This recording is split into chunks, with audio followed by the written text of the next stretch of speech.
Kerala's K-TET crisis, how teacher credentialism collapse is reshaping India's edtech and public service. Operators are already changing procurement and lead time assumptions.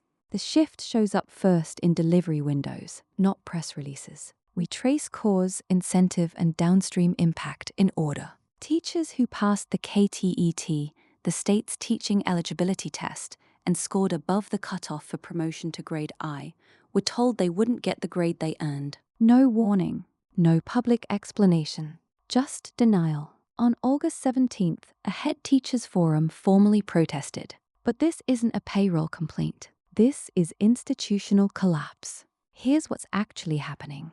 Under Kerala's hiring framework, Grade 1 and Grade 2 teacher positions carry different salary scales, pension benefits, and career paths. A Grade I teacher earns roughly 3 to 5 lakh raw over a career than Grade 2. More than money, it's the difference between a stable pension and financial precarity at retirement.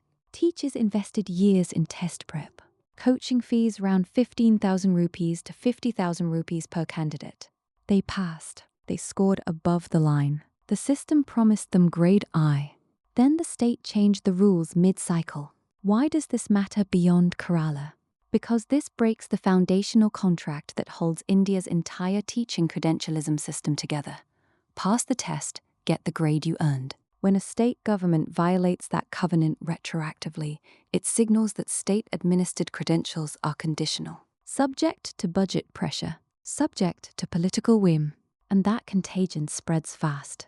Maharashtra, Tamil Nadu, Haryana, they all run parallel TET systems. If Kerala's precedent holds, expect the same move in those states. Teachers preparing for those exams are now asking, will my credential actually be worth what they're promising? But here's the second layer. Kerala's grade denial likely isn't about fairness. It's about budget.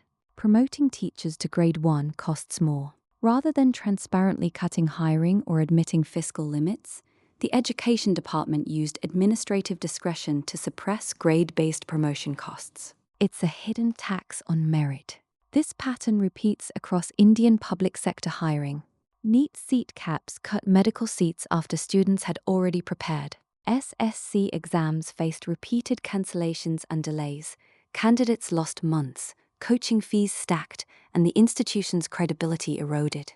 UPSC's hit rates compress as more candidates prepare for the same total seats, but the institution doesn't adjust transparency. What Kerala's K-TET crisis does is make this systemic problem visible. It exposes the fact that India's public sector credentialing bodies are using opacity and retroactive policy shifts as implicit rationing mechanisms. Now here's the third layer, and it's the one that ripples hardest into edtech. Platforms like Vedantu and Unacademy have built entire teacher certification products, betting on state TET credentials as the end-user currency. Complete our training, pass the state test, get hired. That was the pitch. But if state TET credentials become unreliable, if the grade you earn isn't the grade you get, then the value proposition of edtech teacher prep evaporates.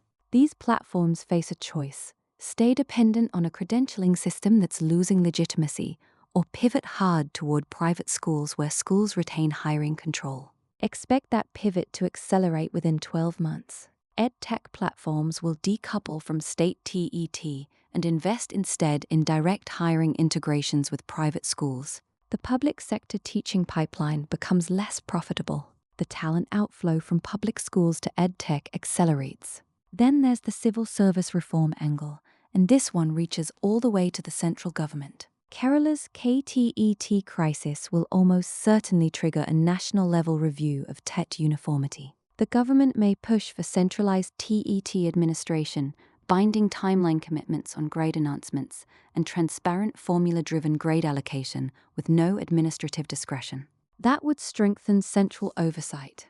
But it also signals that state credentialing autonomy is becoming a liability.